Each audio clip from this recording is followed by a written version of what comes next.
So now the bird has rested for half an hour, no foil on top because we want the skin to remain nice and crispy. And now we're going to carve it. The first thing I'm going to do is take off the legs and thighs. Once it's cooked, those joints ought to relax. We're just going to cut down through the skin, separating it from the breast. And now you can see that joint just pops out. So you're not actually cutting through bone. All the work has been done for you by the oven. There's a little bit of extra meat right at this point here, and if you go down sort of curves like this, you can get that extra meat.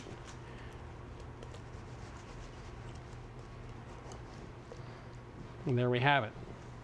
So I'm going to start at the top here, just to one side of the breastbone. And I'm going to use a 6-inch carving knife. It's a little bit flexible, which is nice because you have to deal with the breastbone. It goes down and the bone's going to curve. You can at this point actually take your towel and just pull it away slowly. No need to rush. And there we have it. We have the entire breast off in one piece. And that's a lot easier to slice now into nice even pieces. Next, I'm going to go take off the wing, turn it over. And the wing is just like dealing with the thigh and the leg. There's a joint here. And I'm just going to pop it a little bit to find that joint. There it is right there. And there's the wing. So now that I have one side done, I'm going to actually take care of these pieces. First thing I'm going to do is slice through the breast meat. Now, this is one of the rare times here in the kitchen we actually like these electric carving knives. This is from Black & Decker. It's won our testings in the past. It's great for pecan pie or anything that's got a tough crust on top, and great for turkey. If you tried to do this with a chef's knife, inevitably what would happen is the skin would start to come off.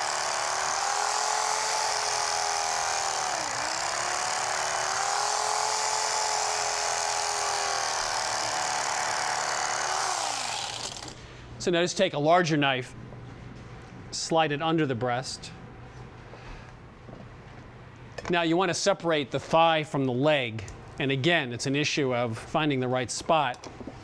And I would use a chef's knife for this. It's about here, so I would just make a cut, start to bend a little. Again, look for the joint. You can see it right there. Now, what I like to do is the thigh just has one bone in the center. So I'm just going to cut off on one side. Get the other side as well. So there we have it. We have the breast nicely sliced. We have the legs separated from the thighs and the meat cut off both sides of the thighs. And we also have the wings. And there you have it. That's how to carve a turkey. Nice job on that turkey. I've done all the hard work around here. That's right, okay. It looks great. Now we just need to mash the potatoes. Yep. Let's check them and make sure they're nice and soft and tender. So this was 10 minutes, rinse them another 10 minutes or Another so? 10 or 15 minutes, okay. Yeah, you want them to be nice and soft. See when my knife goes in there, there's no resistance. They are ready. So we'll take the potatoes out. Gonna get rid of this water. I'm gonna mash the potatoes right in this pot. Okay. Okay, so now I'm going to use a ricer to rice the potatoes into the pot. And this really helps to produce a nice fluffy texture. If you use a potato masher, you agitate all of those starches more than you want to. And so a ricer is the best way if you want really nice and light, fluffy potatoes. This is our favorite ricer, and it's great. You can fit a lot of potatoes in there at once. Okay, so there's the last few.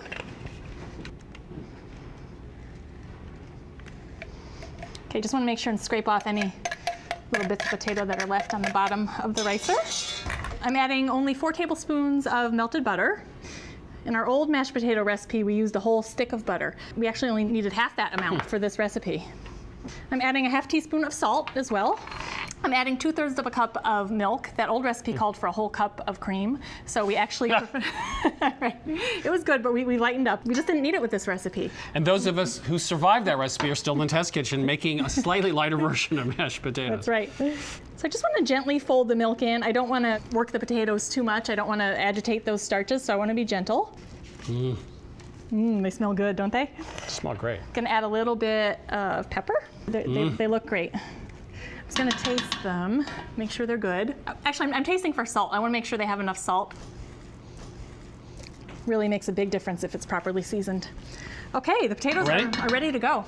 I'll serve some potatoes. You can serve the turkey. Even the white meat is great. See how you get that nice swirl of herb paste in there? It's so pretty. So here we are. Aren't those good? Now, that original recipe was delicious, but this has a little less fat, so I taste the potatoes a little more. Yeah, and they really are nice and light and fluffy. They have a great texture. Would you like a knife? Oh, you just cut it. I just She's did- I showing how can't good a job she did with the turkey. I just dig right in. It's so good. It's nice and fresh tasting. The herb flavor fabulous. isn't too heavy. So the secret to herb roasted turkey was not to stuff it with a bunch of herbs inside the cavity. It was make an herb paste and nothing too strong. You had sort of a modest amount of the strong flavors like rosemary, for example, and used a lot of parsley, and we put it under the skin. We put a little bit on top of the skin, and we had a pocket, that pork chop pocket in the breast, and a little bit inside, and we roasted it as we always do at a fairly high temperature, breast side down, flipped it to finish under 2 hours, start to finish.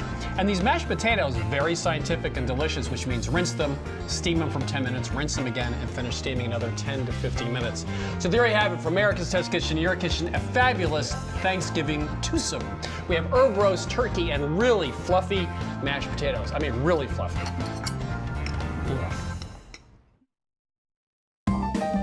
Let us help with dinner tonight. Visit our website for free access to every recipe, taste test, and equipment rating from this season of America's Test Kitchen. Log on to